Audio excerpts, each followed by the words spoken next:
ജനുവരി 13 സഭയുടെ ഡോക്ടറും സഭാപിതാവുമെന്നറിയപ്പെട്ട പോയിറ്റിയേഴ്സിലെ വിശുദ്ധ ഹിലരി. 315 വർഷം ജനനം, 368 വർഷം മരണം. ഫ്രാൻസിലെ അക്വിറ്റൈനിൽ പോയിറ്റിയേഴ്സ് എന്ന സ്ഥലത്ത് ഗാലോ റോമൻ കുടുംബത്തിൽ വിജാതീയരിൽ നിന്ന് ജനിച്ച ഹിലരി മധ്യവയസ്കനായപ്പോഴാണ് ക്രിസ്തുമതം സ്വീകരിച്ചത്.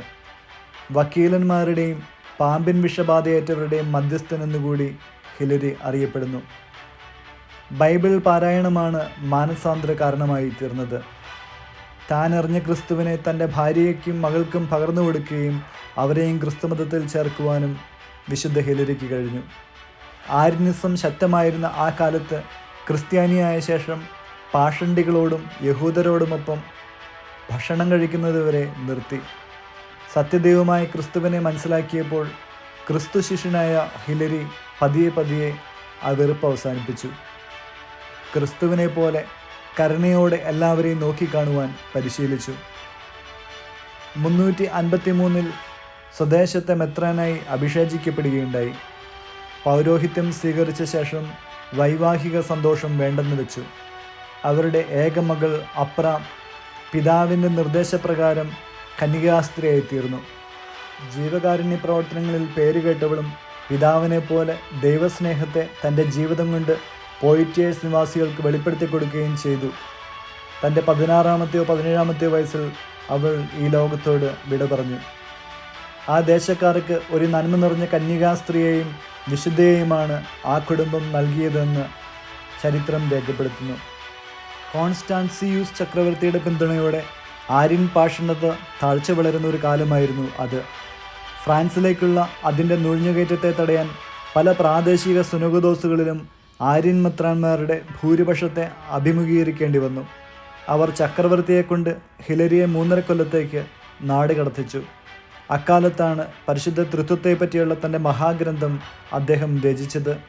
359 സെലൂക്കിയയിലെ സുനഹോദോസിൽ പങ്കെടുത്ത് പാഷണ്ഡികളെ ഹിലരി പരാജയപ്പെടുത്തി. അനന്തരം കോൺസ്റ്റാന്റിനോപ്പിൾ, ഇറ്റലി, ഇല്ലിരിയ മുതലായ രാജ്യങ്ങളിൽ കൂടി അദ്ദേഹം ഫ്രാൻസിലേക്ക് തിരിച്ചു വന്നു. 7-8 കൊല്ലത്തെ ഈ മിഷണറി യാത്രയിൽ ഹിലരി വമ്പിച്ച നേട്ടങ്ങൾ സ്വന്തമാക്കി. എല്ലാ പ്രവൃത്തികളും പ്രഭാഷണങ്ങളും ഏതെങ്കിലും ദൈവസ്തുതി ചൊല്ലിക്കൊണ്ടേ ആരംഭിക്കുകയുള്ളൂവെന്ന് അദ്ദേഹത്തിന് നിഷ്ഠയുണ്ടായിരുന്നു.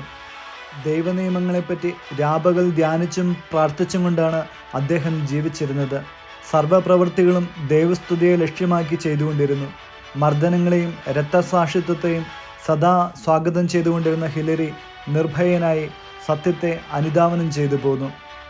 ആര്യൻ പാഷണ്ഡതയെയും പെലാജീനസത്തെയും വീറോടെ എതിർത്തിരുന്ന ഹിലരിയെ വിശുദ്ധ അഗസ്റ്റിൻ വിളിച്ചിരുന്നത് തിരുസഭയുടെ മഹാവേദപാരംഗതൻ എന്നാണ്. ആര്യൻ പാഷണ്ഡതയ്ക്കെതിരായി നിന്ന ലത്തീൻ സഭയുടെ കാഹളമെന്നാണ് വിശുദ്ധ ജെറോം ഹിലരിയെ അഭിസംബോധന ചെയ്തത്. പാശ്ചാത്യ സഭയിലെ അത്തനേഷ്യസ് എന്ന ഹിലരിക്ക് സ്ഥാനപ്പേരുണ്ട്. അദ്ദേഹം 53-ാമത്തെ വയസ്സിൽ ദിവംഗതനായി.